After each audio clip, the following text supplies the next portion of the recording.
A ver, esperen que no se está proyectando la pantalla.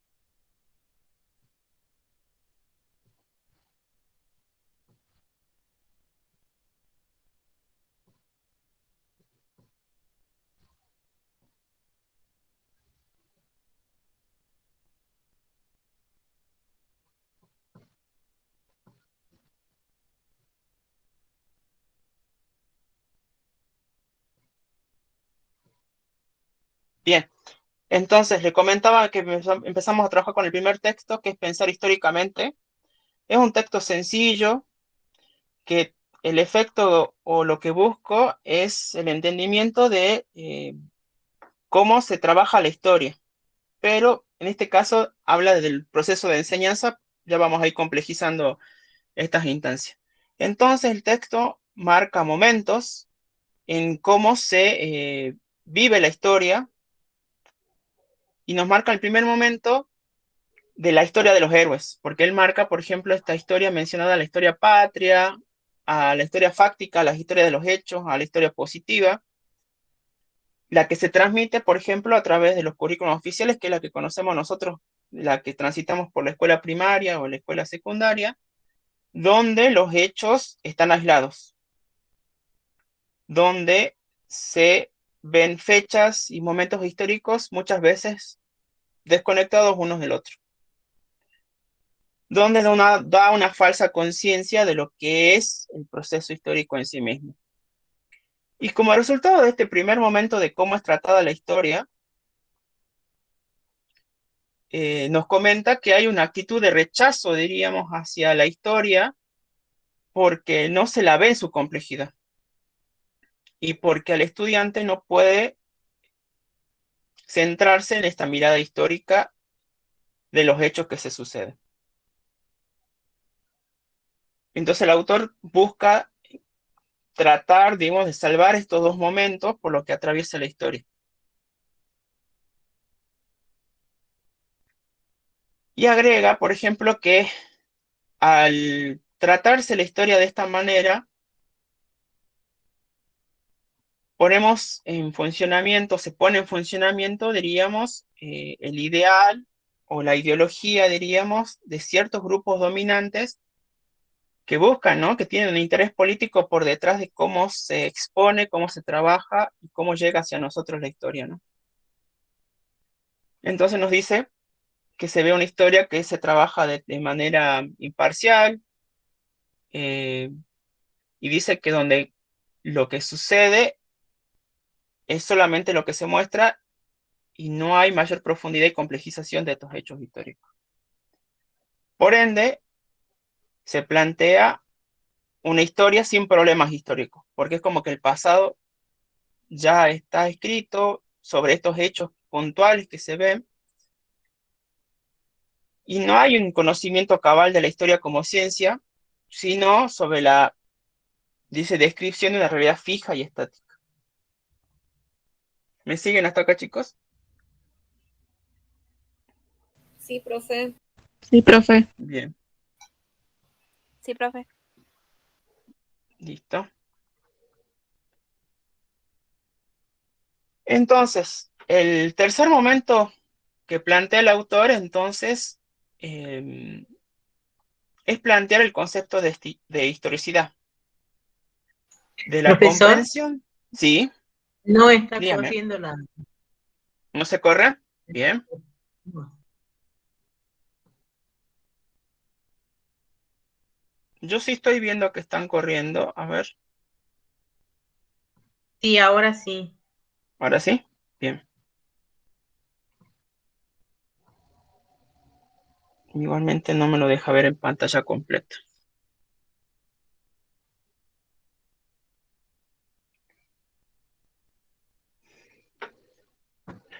Bien, entonces el tercer momento plantea el conocimiento de la realidad, pero en cuanto al proceso histórico y una comprensión de la sociedad del hombre, digamos, como productor y producto de sus circunstancias.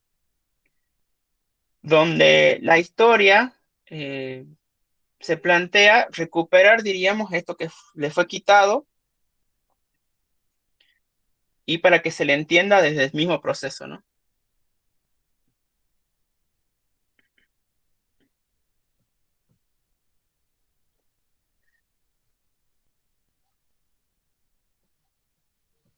Bien. Después lo que agrega él es que el estudio de la política en su momento no está fundamentado en la descripción del mundo que presentaban los historiadores, sino que en su primer momento se entendía, esperen que me he salteado, acá está. Bien, esto entonces lo que venía planteando de la historicidad entonces, que esta historicidad no es propia de la historia como disciplina, sino que se va haciendo en el quehacer científico, y que no se puede hacer una diferencia entre lo que es la sociología, la filosofía, la antropología y la propia ciencia política y la historia como disciplinas independientes. Por eso yo les preguntaba al inicio de la clase cómo vieron y trabajaron lo que es historia latinoamericana, porque no es solamente ver los procesos históricos, sino entender cómo es que se relaciona en este caso con las ciencias políticas.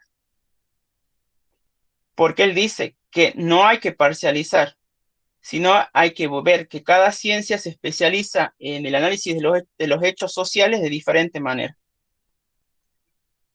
En este caso, la ciencia social de la historia es un auxiliar de las ciencias políticas para el análisis de las relaciones, por ejemplo, de poder o lo que, como plantearon ustedes, de las instituciones políticas que se establecen históricamente.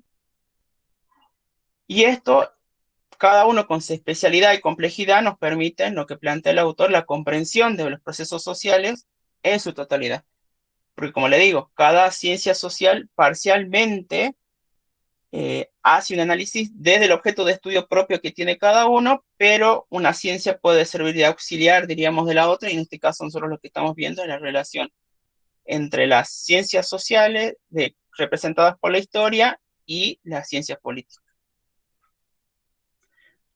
¿Alguno pudo leer el texto, chicos?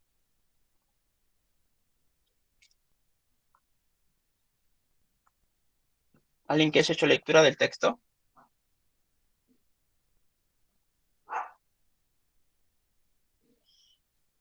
No, bien. Igualmente, los que leyeron el texto van a tener un mayor seguimiento, diríamos, de lo que estamos hablando ahora. Y después de estos dos textos vamos a hacer un trabajo práctico, que va a ser sencillo, no va a ser complicado, pero necesito yo que también cuando vayamos tomando ritmo de cursado, también vayamos viendo el tema de las lecturas, así ustedes me van siguiendo, bueno.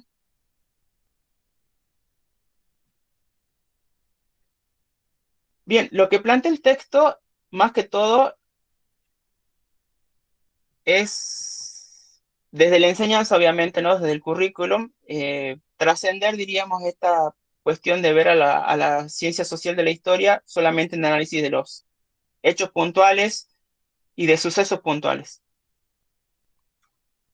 Y desde las cronologías que se van armando, que son a modo didáctico, diríamos.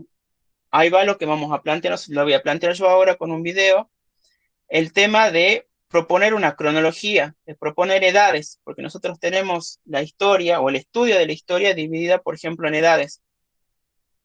Y en este caso nosotros vamos a ver lo que es la edad moderna y la edad contemporánea. Y cada una le precede otras edades que están representadas, diríamos, dentro de una línea de tiempo, dentro de una cronología, pero a los efectos solamente de visualizar y apreciar, diríamos, procesos históricos mucho más complejos. Bien, yo ahora les voy a poner un video para ir entrando en tema, para después pasar ya a lo que son la ciencia política y la historia. ¿Me comentan si lo ven, por favor?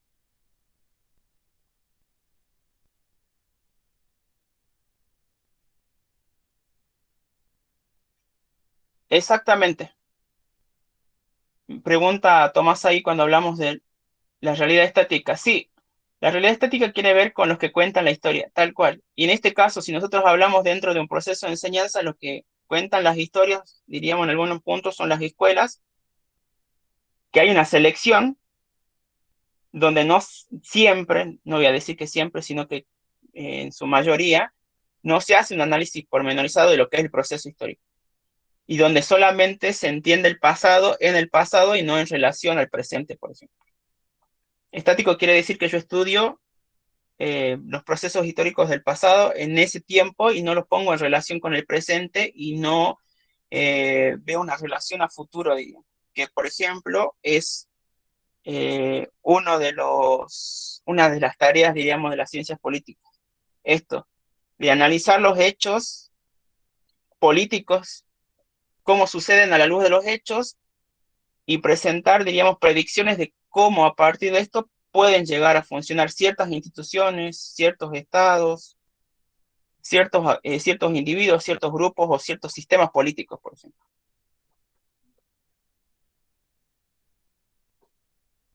Bien, ¿alguna consulta antes? Bien, Tomás, gracias a vos.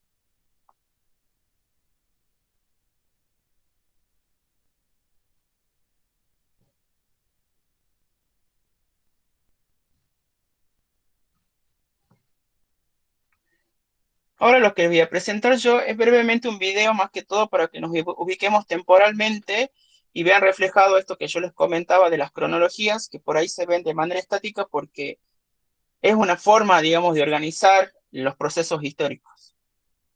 Pero, como lo vamos a ir viendo en el cursado, es una cuestión de ida y vuelta entre los tiempos que se presentan acá como estáticos, que no lo son, digamos. No es que hay una división tajante entre que aquí termina un periodo y aquí empieza otro por tal acontecimiento histórico, sino que entre medio hay procesos sociales, culturales, económicos, que hacen a que haya transiciones y reconversiones, por ejemplo, en los órdenes sociales y en las instituciones, en los estados, por ejemplo.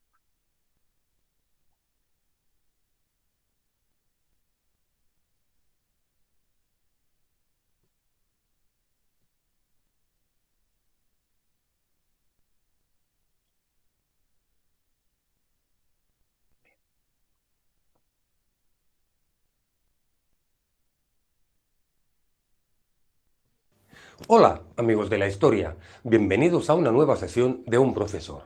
Yo soy Óscar y hoy voy a hablaros de las edades de la historia. Vamos a ver resumidamente cómo se dividen las diferentes fases de la historia.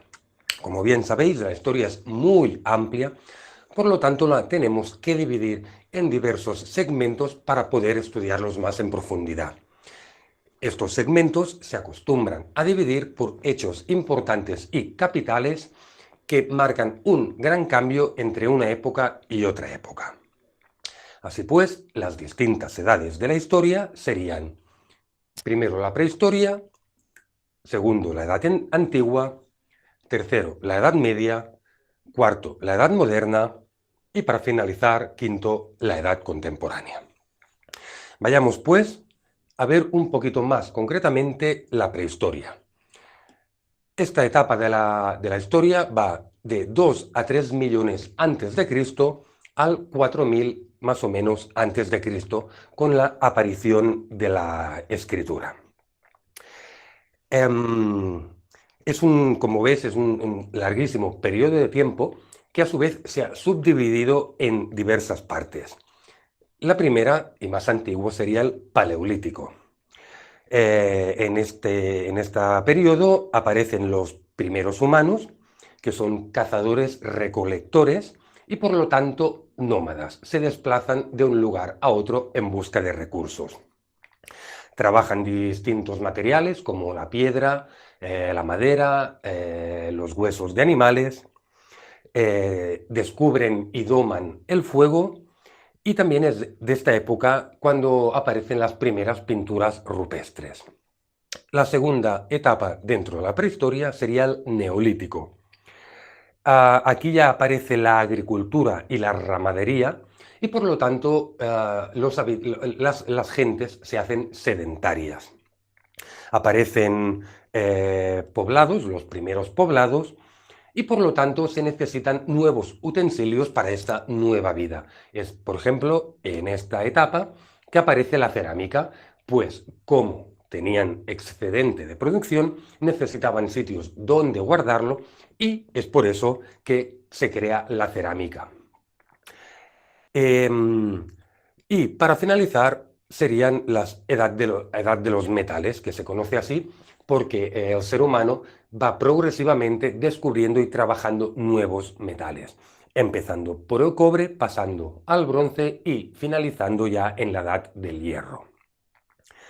Pasamos después a la Edad Antigua. Como os decía antes, la Edad Antigua empieza hacia el 3300 a.C. con la aparición de la escritura hasta el siglo V después de Cristo con la caída del Imperio Romano. Como digo, aparece la escritura y con ella las primeras civilizaciones, empezando por Mesopotamia, Egipto, Grecia, Roma, por ejemplo. Es decir, si antes teníamos poblados, ahora vemos que estos poblados se van uniendo, haciendo mega estructuras que acabarán desarrollándose en grandes imperios.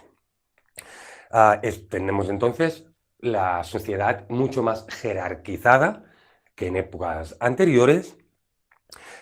Son en general politeístas y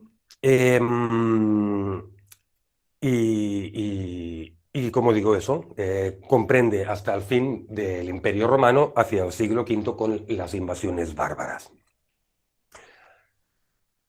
La tercera etapa de estas edades de la historia sería la Edad Media, que va del siglo V después de Cristo, con la caída del Imperio Romano, al 1492 con el descubrimiento de América. En esta etapa vemos que se pasa del sistema esclavista al sistema feudal. El sistema feudal, como recordáis, es la pirámide, donde arriba están el rey y la nobleza y el clero, y luego las distintas capas hasta llegar al pueblo llano campesinado. Se pierde la centralidad de Roma, que antes era el punto central que dominaba casi toda Europa, pues ahora no, ahora aparecen diversos puntos donde Roma ya no tiene tanto que decir, sino que van cogiendo poder otros sitios. Florecen, pues como digo, civilizaciones independientemente en diversas partes de Europa. En esta etapa es marcadamente monoteísta, aunque al principio no, pero empieza a aparecer la vida urbana. La Edad Media, como también es un periodo muy largo, también se subdivide en tres etapas dentro de la Edad Media. La primera sería la temprana Edad Media, que va del siglo V al siglo IX. En esta época es cuando surge el Imperio Carolingio, por ejemplo, que domina casi todo el centro de Europa. También es cuando cuando hay lugar a la reconquista por parte de los habitantes del norte de España, ganándole terreno a los musulmanes que habían conquistado la península pocos siglos antes.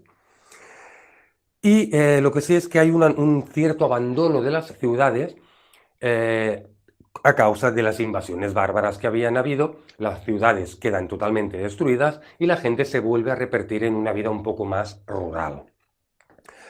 Hay poco comercio y la cultura está dentro de la Iglesia, es decir, la que salvaguarda la cultura europea es la Iglesia.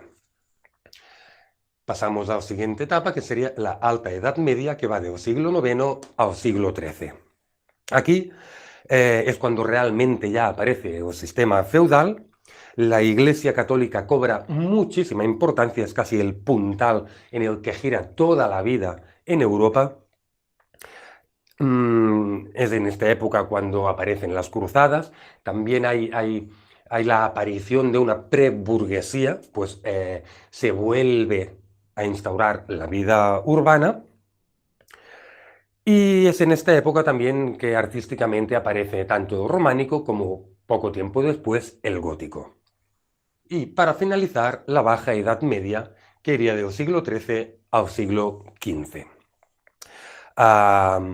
Aquí hay lo que se da es una centralización política, así como antes del sistema feudal. Cada condado, cada zona tenía su propio aristócrata que mandaba en esa zona. En la Baja Edad Media se da una centralización, la figura de los reyes, de los monarcas, cobra mucha importancia y se va pasando, pues eso, como digo, de diversos puntos de poder a una centralización donde el rey, el monarca, poco a poco va dando paso a lo que luego se conocerá como la monarquía absoluta. Pasamos luego a la Edad Moderna, que va del siglo XV, como veíamos antes, del 1492 con el descubrimiento de América, al 1789 con la Revolución Francesa. En esta etapa se da una gran evolución, pues se descubren y se inventan cosas muy importantes y muy potentes, como por ejemplo la imprenta. Se descubre América y se conquista América con lo de eso proporciona muchos recursos y además abre un gran mercado, con lo cual el comercio también tiene un auge muy, muy marcado. En esta época es cuando se da el renacimiento, tanto social como cultural, como económico, como artístico, y las ciudades cobran mucha importancia. Por lo tanto, la burguesía es ya cuando definitivamente se asienta y se erige como también pilar de la sociedad. Está la monarquía, pero ahora tiene un contrapoder que será la burguesía. Como decía, en esta época es cuando empieza a surgir la Ilustración y, por primera vez en la historia, la religión empieza a perder un poquito de importancia para centrarse en el hombre. Es decir, si antes Dios era el centro del universo, podríamos decir que en esta época el hombre empieza a ser el centro del universo. Y para finalizar, la edad contemporánea que va del siglo XIX hasta la actualidad, como decíamos, desde la Revolución Francesa hasta hoy en día. En esta época hay cambios sociales brutales.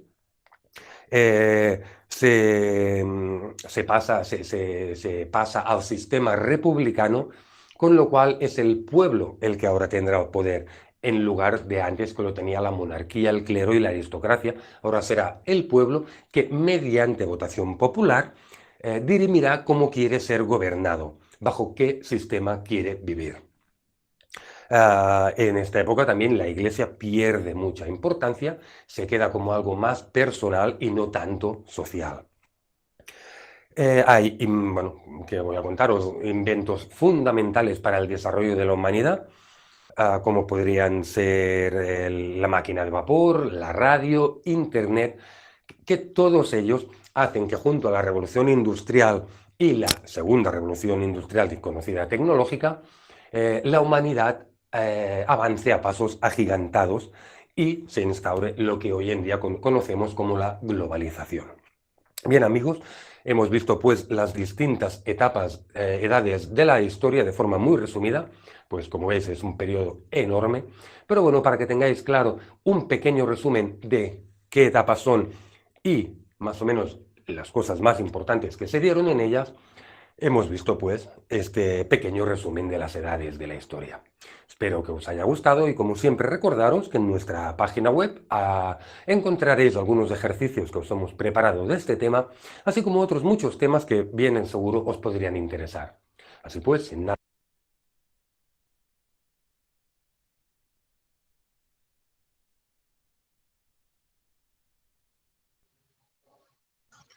Bien, después de ver el video, ¿qué apreciaciones me pueden hacer? Comunes, ¿no? Estamos hablando que vieron el video y qué apreciaciones me pueden llegar a hacer del video. ¿Qué está faltando, por ejemplo?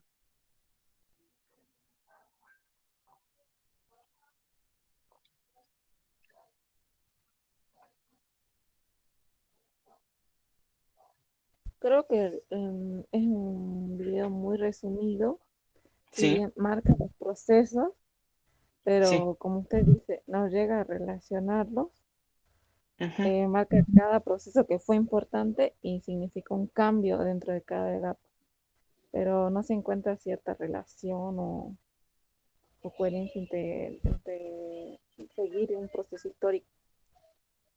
Bien, Luciano. ¿Alguien más?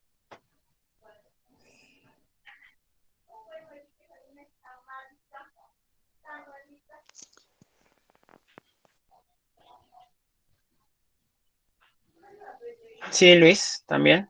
que casi, como dice Luciana también. Obviamente que el video es corto y no, obviamente no da para la explicación en profundidad, digamos, ¿no?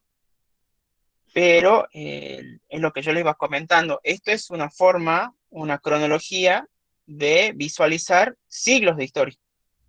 Entendiendo que tiene su proceso interno, diríamos, cada una de estas edades y que eh, estos hechos históricos que van a posibilitar el salto de una a otra también se van a ir dando en el tiempo. Pero hablamos de siglos de cambio, ¿no? No hablamos de un día para el otro porque sucede una revolución. No es que el 25 de mayo fue una revolución que cambió la historia de un día para el otro, sino que fue un proceso en el tiempo de transformaciones sociales, políticas y económicas que fueron dando, diríamos, pautas de cambio, pero que no fueron de un día para el otro. O sea, el video obviamente que es didáctico y explicativo, exactamente no se contextualiza también por la cuestión de tiempo que estamos hablando, ¿no? Pero de vuelta, mayormente es este el tipo de historia que vemos nosotros. Este es el tipo de historia que nosotros trabajamos y tenemos en la primaria, en la secundaria, y es el tipo de historia que dice, bueno, hasta el mismo nombre que tenemos nosotros, vamos a ver solamente moderna y contemporánea. Sí, Flavia. Sí, y también lo que me llama la atención es que nosotros siempre empezamos a estudiar nuestro proceso, digamos, de aprendizaje. Empezamos edad antigua, media, moderna y contemporánea. Y la prehistoria es como otra historia, otra forma, digamos, no tenemos el dato concreto de eso. No sé, depende, no sé, la escuela o depende cómo esté planificado, pero no forma parte de esta formación de la historia. Bien, buena la observación. Por eso le digo, también nosotros estamos acostumbrados, diríamos, a esta aproximación a la historia de esta manera, donde la vemos de vuelta, luego parcializada. Y bueno, ¿qué cosas vemos y qué cosas no vemos? Yo lo que le llamo la atención es que creo que una sola vez él nombró descubrimiento de América. Y eso fue toda la mención que podemos tener nosotros. Porque la construcción de esta cronología es una cronología europea. Pero mal Donde dicho, mayor... descubrimiento de América, ¿o No, no, por no? eso le digo. Sí, sí, sí, sí. Pero como les digo, se centrado, diríamos, en la historia europea y no en la historia americana. Vamos a entrar en debate. En lo conocido sí, me corrijo, ¿no? No es descubrimiento.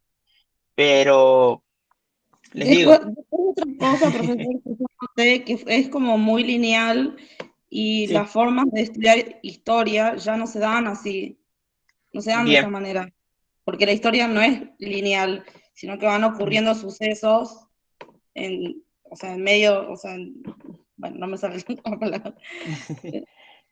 sí, de vuelta, en la palabra que tenemos que aprender es proceso histórico. Nosotros somos resultado de un proceso histórico y una historia personal, por ejemplo, si lo vemos en nosotros mismos. Entonces, si nosotros estamos estudiando aquí, diríamos, en este momento, ¿por qué lo estamos haciendo? Porque nosotros hicimos elecciones en nuestra vida que nos llevaron a este momento, pero no podemos entender nuestra historia, nuestro presente, sin entender nuestro pasado. Lo mismo pasa, por ejemplo, si entendemos, a ver, lo que son las instituciones que ustedes vieron en Latinoamericana, o sea, los procesos.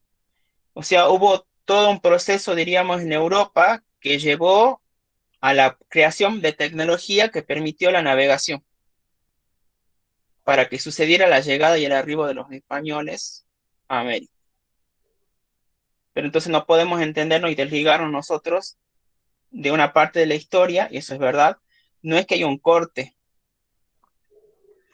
Claro, van siendo sucesos, diríamos, que Sí, tienen profe. relación uno con otro y sí, No, sí, justamente eso estaba sí, pensando, de Jessica, que decir. todo estaba fragmentado, que no tiene una relación, como si fueran sucesos, hechos históricos que fueron, pero que no marca una etapa cronológica en realidad, porque es como que sucedió en un tiempo, el otro en otro, pero no hay una interrelación entre ambos, o cómo lograron llegar hasta esa situación. A mí, dentro de todo, o particularmente, puedo decirlo, que es como la historia que nos enseñan a veces en el secundario, ¿no? Todo fragmentado, un poquito de acá, un poquito de allá, y no entendemos bien cómo llegamos a cada una de las etapas y de repente ya estamos, no sé, en América, ya llegamos a Argentina, pero ¿qué pasó con lo anterior? ¿Qué pasa entre medio, Es una digamos? confusión. Claro, Claro, de vuelta, volvemos a lo que habíamos visto en el texto, en el primer texto, vimos que nosotros vemos cierta historia encapsulada, diríamos, en sucesos, en procesos, en fechas históricas concretas, que decidieron ciertas personas, diríamos, ciertos intelectuales en su momento, ciertos grupos de poder en su momento, como le digo, que en este caso, donde hay un mayor protagonismo de quién, de los procesos históricos europeos. Obviamente que eso se está rectificando actualmente, entonces hay otra mirada sobre lo que es la historia propia, la historia precolombina, por ejemplo, o sea, porque nosotros entendemos, no que no tenemos que entender que hay una historia desde el colonialismo recién acá, sino que hay una historia previa, diríamos, a las civilizaciones que estuvieron anteriores a la llegada de los españoles. Entonces, todos esos procesos históricos hacen, diríamos, el aquí y el ahora y la proyección que podemos llegar a hacer a futuro. Entonces, por la idea era que veamos y analicemos y pongamos en lectura también nosotros cómo aprendemos la historia, cómo entendemos los hechos sociales y cómo tenemos que analizarlos de aquí en ahora, ¿no? Esto me gustó que entendamos que si nosotros estamos estudiando este proceso histórico, casi siempre vamos a tener que hacer una vuelta de página y mirar atrás qué pasó para poder llegar acá. Caso concreto, si nosotros vemos los procesos revolucionarios aquí en América, están íntimamente relacionados con los procesos históricos europeos de la Revolución Francesa. O sea, ideales de libertad, igualdad y fraternidad son lecturas y llegadas políticas que tuvieron, por ejemplo, personajes como Belgrano. Entonces no podemos desentender un proceso histórico del otro, porque uno nos da lugar a otro. Entonces hay que ir rompiendo lo que planteaba, claro, la Constitución de Estados Unidos también, pero todos no podemos decir que la historia de Estados Unidos, ¿se dan cuenta? O sea, no podemos compartimentar la historia, porque la historia está, cada hecho histórico y cada suceso histórico está, diríamos, en relación a otro, que posibilita, por ejemplo, el que estamos viviendo nosotros actualmente y el que vivieron en su momento lo que fue la generación del 80 o lo que fue la época revolucionaria del colonialismo aquí también. O sea, todo responde, diríamos, y está en relación, diríamos, con otros procesos anteriores. Y eso no es la transformación, el cambio de instituciones, de grupos, de individuos, de sociedades. Y eso, claro, la historiografía es eso, es la relectura, buscar el resignificado de aquello que se dio por hecho, por dado, diríamos. ¿Qué es lo que más que todo se ve esta historia de los ganadores? ¿O en qué se hacía hincapié en su momento? Por eso le digo, ahora existen diferentes ramas de las ciencias sociales que estudian a los hechos sociales en sus diferentes dimensiones. En este caso, colabora la historia con las ciencias políticas, pero para el entendimiento, por ejemplo, como les decía yo, del funcionamiento de las instituciones o la conformación de los estados nacionales. Eso tenían que haber visto en Latinoamericana también, o sea, la conformación de los estados, pasado el colonialismo aquí en Argentina, cómo fue los procesos de conformación de los estados nacionales aquí en Argentina.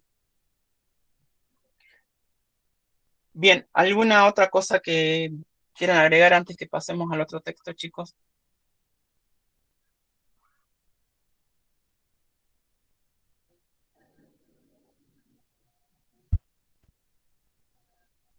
No, profe. Bien.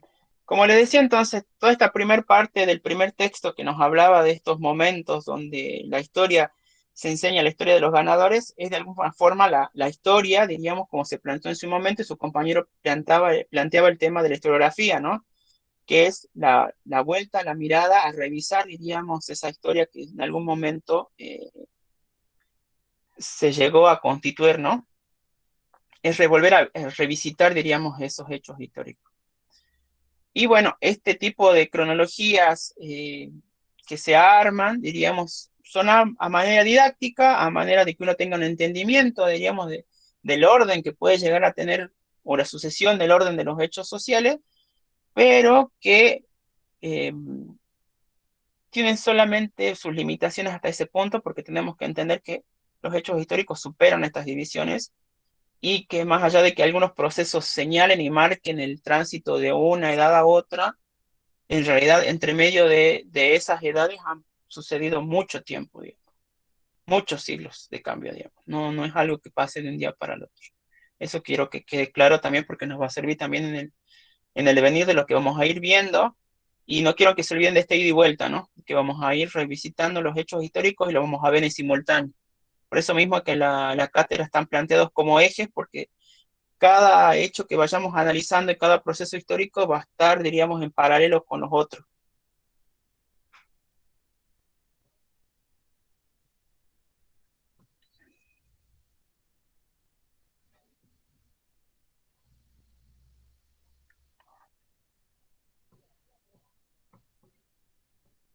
Un segundito.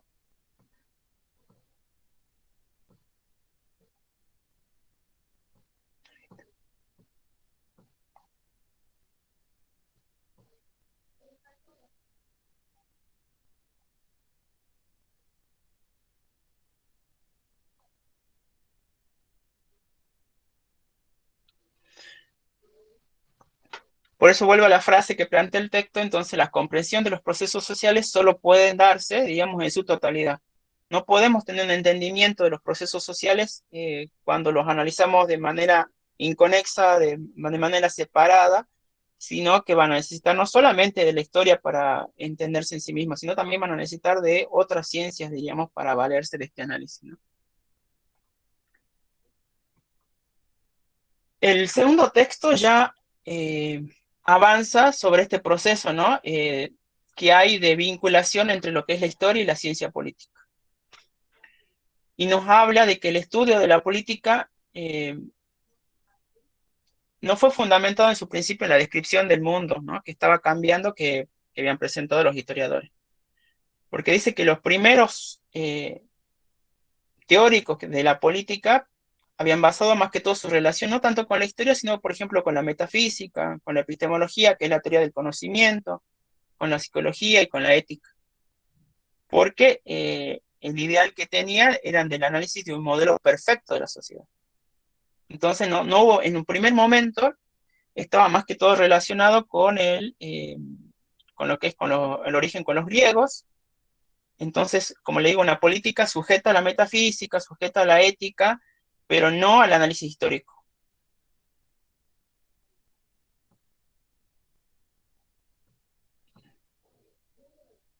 Luego de un tiempo se recupera, diríamos, a la política como una acción humana colectiva, que sí implica repensar la relación que tiene, diríamos, la política con la historia. Donde implica la historia esto, la observación del pasado. ¿Para qué? Si miramos el pasado, analizamos el pasado, también de alguna forma podemos proyectar, acá como lo plantea el texto, una transformación del ahora, una transformación del presente. Entonces, este cambio de relación que se sucede entre la historia y la política, por ejemplo, inicia con Maquiavelo en el siglo XV, que como lo saben, Maquiavelo era el padre de la ciencia política moderna, en la modernidad. Donde la política hace, como dice, hace de la historia la dimensión privilegiada de sus estudios, porque estamos hablando de que la ciencia política va a buscar la reflexión teórica basada ¿en qué? Basada en la realidad del tiempo, en la realidad del tiempo histórico, lo que va a permitir análisis político y va a permitir también que se proponga como una disciplina ya también separada y como ciencia en sí misma.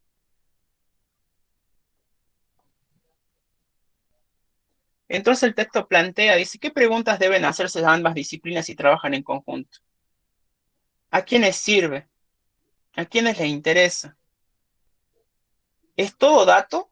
O sea, si todo dato del pasado es dato, ¿qué analizo de esos datos? ¿Qué dato vale la pena explicar? ¿Qué vale la pena analizar de esos datos históricos? Entonces, responde el autor, así como el historiador que analiza el pasado se enfrenta sin números, por ejemplo, el texto plantea que hay hechos triviales que han sucedido en la historia y que no por eso se convierten en hechos históricos significativos, el científico político también tiene que ir viendo qué selección hace de esos datos y qué es lo que va a estudiar.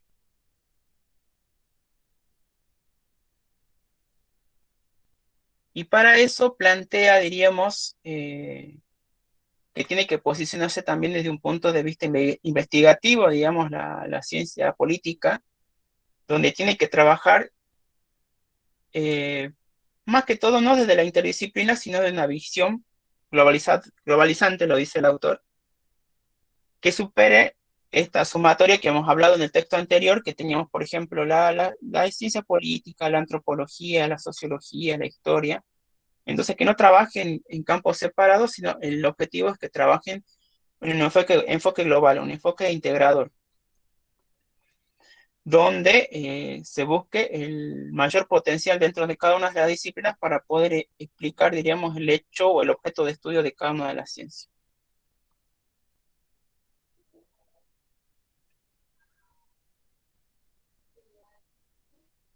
Entonces, la ciencia política, como ciencia social, ¿qué va a hacer? Va a elaborar teorías ¿para qué? Para explicar la acción política. ¿Para qué más? Para que sean confrontadas, pero ¿con qué? Con la realidad, para determinar si son verdaderas o falsas. Dice que es una ciencia social que va a describir, que va a hacer una exposición de los hechos, de los procesos, de los acontecimientos y de las conductas políticas para ver por qué se produce tal o cual proceso político. Y finalmente dice que el ulterior objetivo es también tratar de predecir. Entonces ahí está dada la comunión, diríamos, de las ciencias políticas con la historia. Porque requiere de la historia, ¿para qué? Para entender las conductas políticas, para poder entender por qué se suceden, diríamos, estos eventos políticos, por ejemplo, la constitución de un Estado, el surgimiento de una nueva clase social. Esas son preguntas que puede ir resolviendo la ciencia política, pero a la luz de la historia.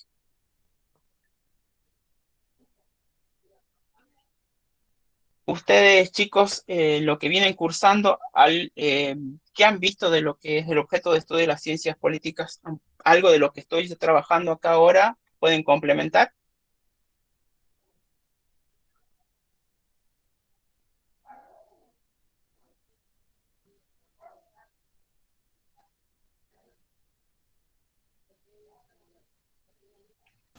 Profe, sobre el texto ese que estamos viendo ahora, lo que no me queda claro cuando plantea la desvinculación con la práctica, y no sé si es desvincularse de la historia y de las ideologías y armar como un nuevo concepto, una nueva idea.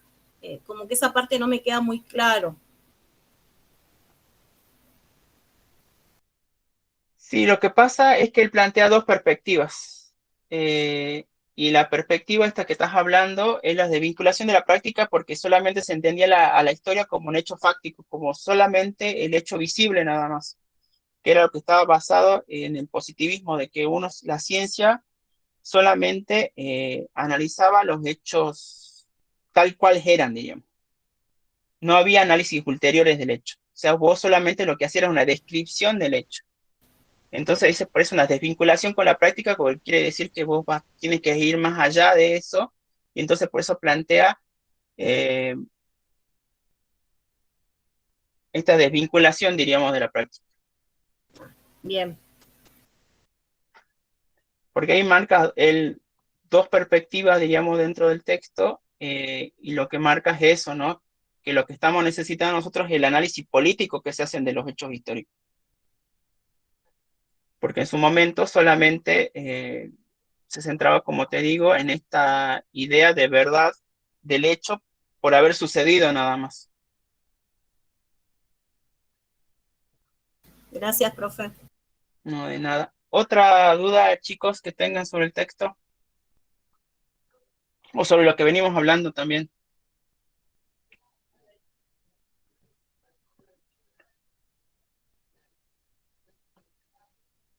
Ninguna. Bien, lo que me interesa a mí con esta primera clase, más que todo, a ver.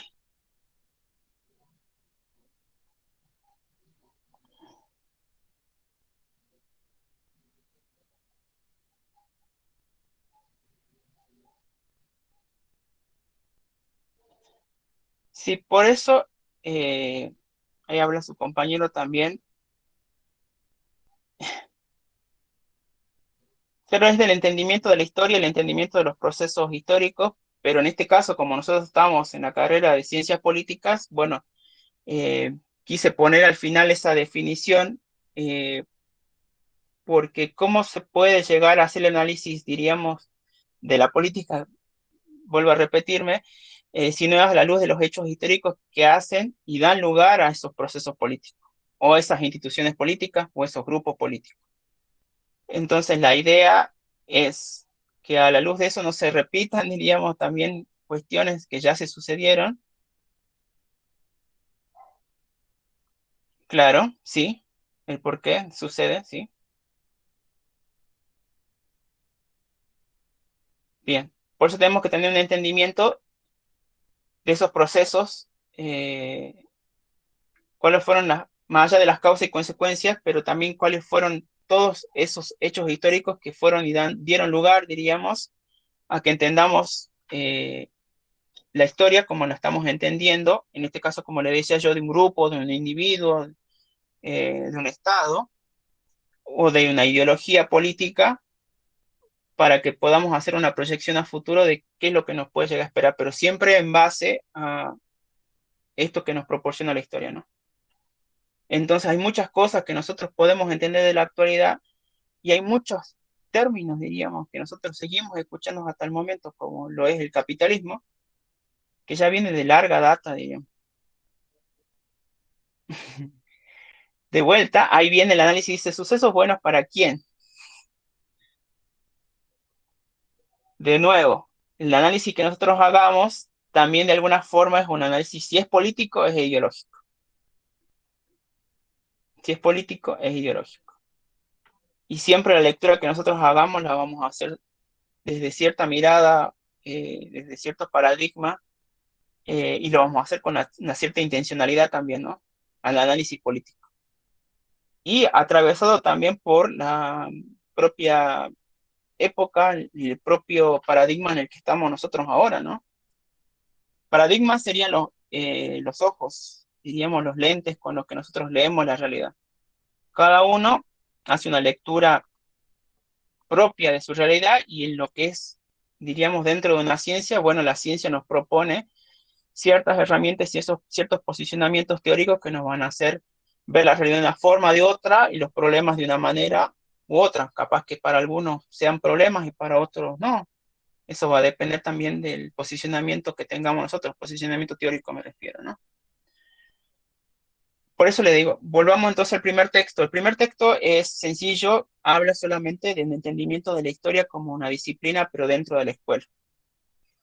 Primero entonces hay que ver por qué la historia se llega a conformar dentro de las aulas de esa forma, o por qué nosotros en el cotidiano entendemos la historia en esos procesos desconectados, en esos procesos aislados, y después entender que tenemos que ver más allá de eso. Y después, con el video, ver cómo gráficamente nosotros visualizamos los momentos históricos y cómo los hechos se suceden o están organizados para que nosotros podamos verlos y visualizarlos dentro de cada edad, por ejemplo. Y entender que, bueno, se va conformando por diferentes momentos que van a ir caracterizando cada una de estas edades. Ya bien lo decía el video, revoluciones, transformaciones, todo viene siempre arraigado a esto, ¿no? El cambio. Es, siempre vamos a estar ligados, diríamos, y la historia va a estar ligada a esto, ¿no? Al cambio. ¿Y el cambio propuesto por quién? Nosotros estamos trabajando siempre de las ciencias sociales y el cambio está dado siempre desde el hombre. Las instituciones son creaciones del hombre. Entonces, una vez entendido para qué nosotros, a qué tenemos que apuntar a que la historia haga el análisis, vemos también esta relación que tiene que haber entre las ciencias políticas y la historia, que dijimos que no tienen que tiene que ser un trabajo en conjunto, porque yo no puedo entender el proceso de las instituciones políticas si yo no entiendo en un contexto histórico concreto, digamos. Y como bien los decían ustedes, también esta cuestión de ver, ¿no? El, el cómo entender la política en este estudio de la realidad, ¿no?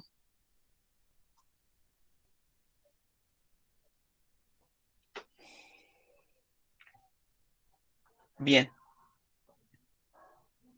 Yo les pediría ahora, chicos, ya que están de ambas divisiones, a ver si...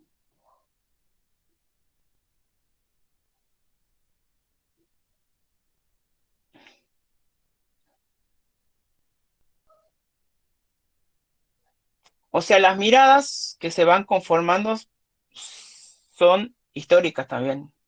O sea, cada decisión y cada cuestión que se va afrontando históricamente hace un proceso, diríamos.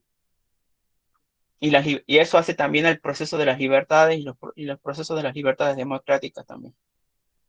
Que hay muchos grupos que estaban invisibilizados y que ahora tienen espacios para hacer visibles, diríamos, problemáticas que antes no se veían.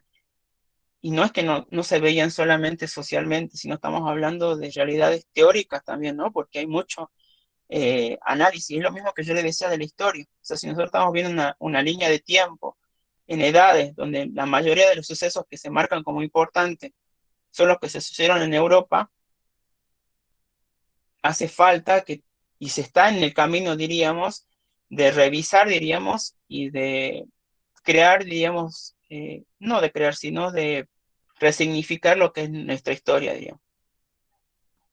Historia, me refiero a nuestra historia aquí en Latinoamérica, ¿no?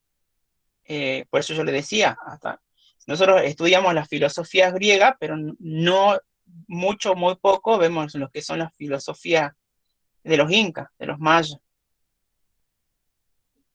No, nosotros tenemos filosofía aquí en Latinoamérica, pero se nos da por entendido que la filosofía que de alguna forma vale o la que tiene mayor preponderancia es la que se dio en Europa.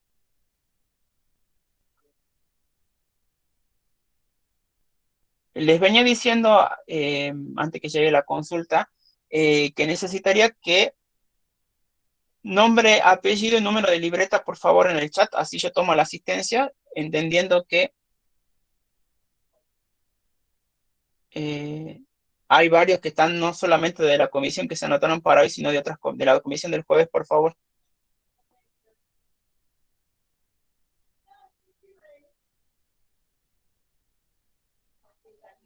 Jessica, ¿tenés el micrófono habilitado? No entendí tu pregunta.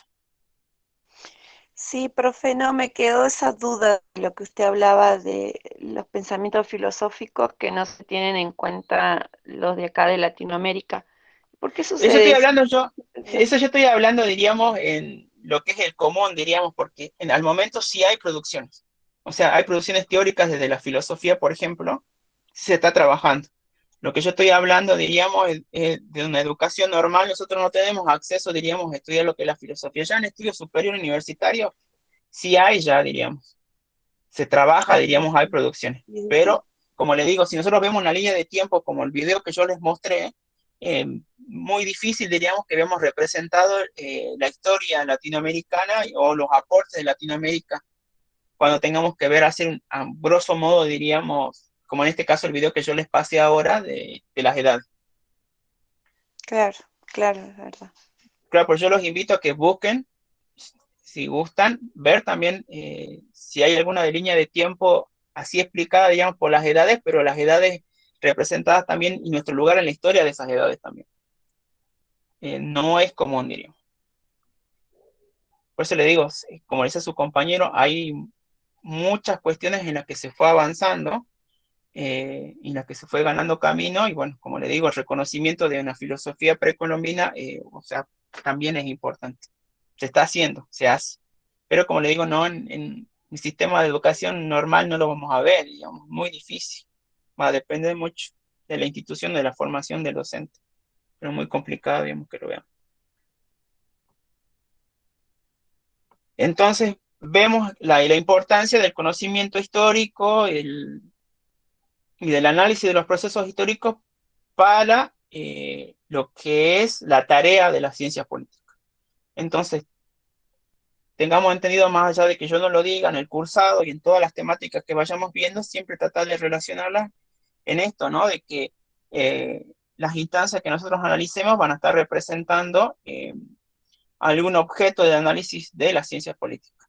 Entonces, cuando hablemos, por ejemplo, de capitalismo, cuando hablemos de la conformación de los estados, de la Revolución Francesa, de las revoluciones industriales, siempre a la luz de que cada proceso histórico fue dando lugar a ciertos grupos de poder, a ciertas instituciones.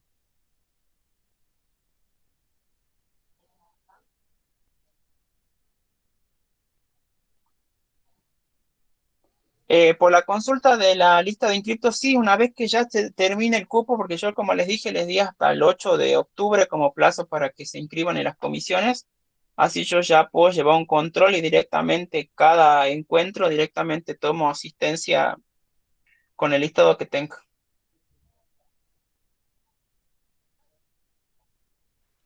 Profe, una Sí, consulta. sí, María. Si el jueves no va a haber clase, suponiendo de que yo esté en la comisión del jueves, ¿no importa que haya entrado hoy? Vamos a ver el arreglo de la clase de esta, porque yo quiero ver quiénes son ahora con la asistencia que estoy tomando, quiénes son las personas que han ingresado, qué tanto hay de la comisión 1, qué tanto hay de la comisión 2, y como es una clase más que todo introductoria, capaz que solamente haciendo el trabajo y viendo la clase online, ya estemos, diríamos. Así ya la semana que viene podamos retomar los dos grupos a la par. Pero tengo que ver ahora cuánta gente de la otra comisión está acá también ahora. Si son muchos, como le digo, yo lo que podría acordar con los otros compañeros que no pudieron participar hoy día porque habían elegido la otra comisión, es dejarle como tarea que vean la clase esta que está grabada y directamente resuelvan el trabajo práctico que hay para estos textos y para la clase del día de hoy. Y ya directamente empezamos la semana que viene las dos comisiones con la misma temática. Profe, entonces, ¿cómo sería? ¿Un solo día o dos? Porque ahí ya me Son 140, 120 ustedes.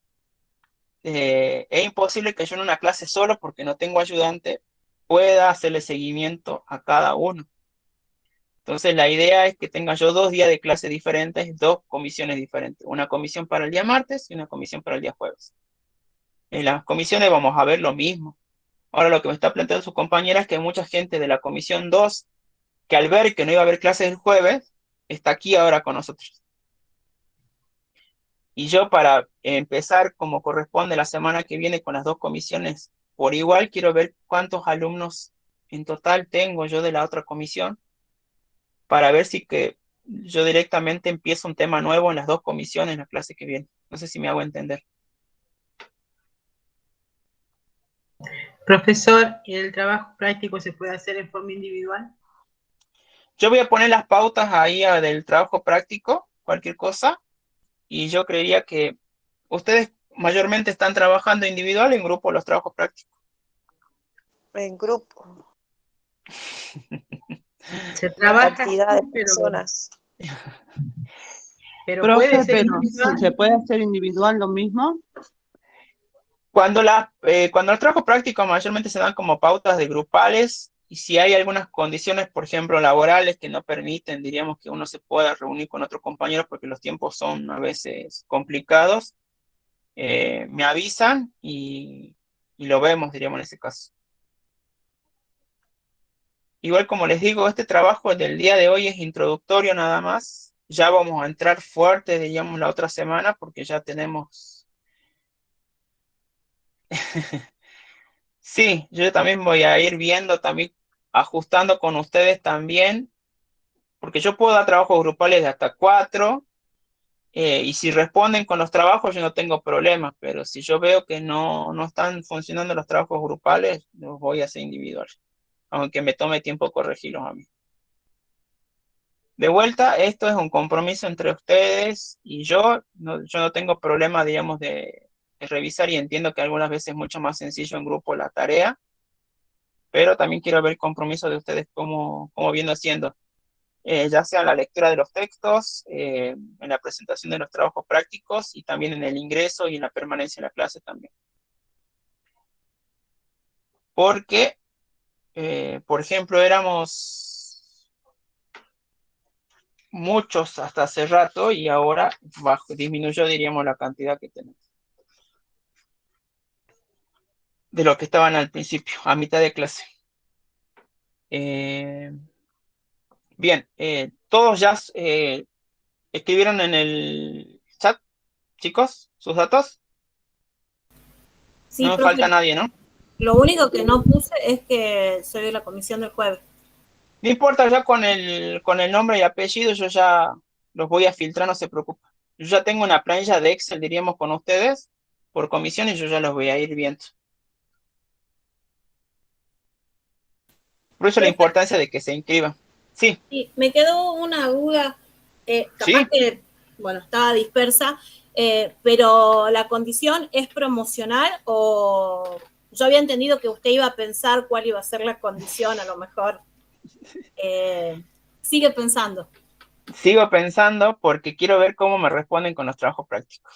Yo creo que la decisión la voy a tomar con el primer trabajo práctico, no con este, sino con el que la clase que viene, porque ya vamos a empezar algo fuerte, diríamos, de trabajo más conceptual. Esto es más que todo introductorio porque quiero que no quede desconectado de lo que es la relación de la ciencia política con la historia. Pero yo estoy en tratativas con la coordinadora de la carrera por la cantidad de encuentros que vamos a tener, que es lo que me está preocupando a mí. Porque para nosotros llegar, yo le explicaba yo la clase pasada, para llegar a la condición de promocional tienen que tener una cantidad de asistencia a ustedes, una cantidad de trabajo práctico, sí o sí un parcial y sí o sí un coloquio.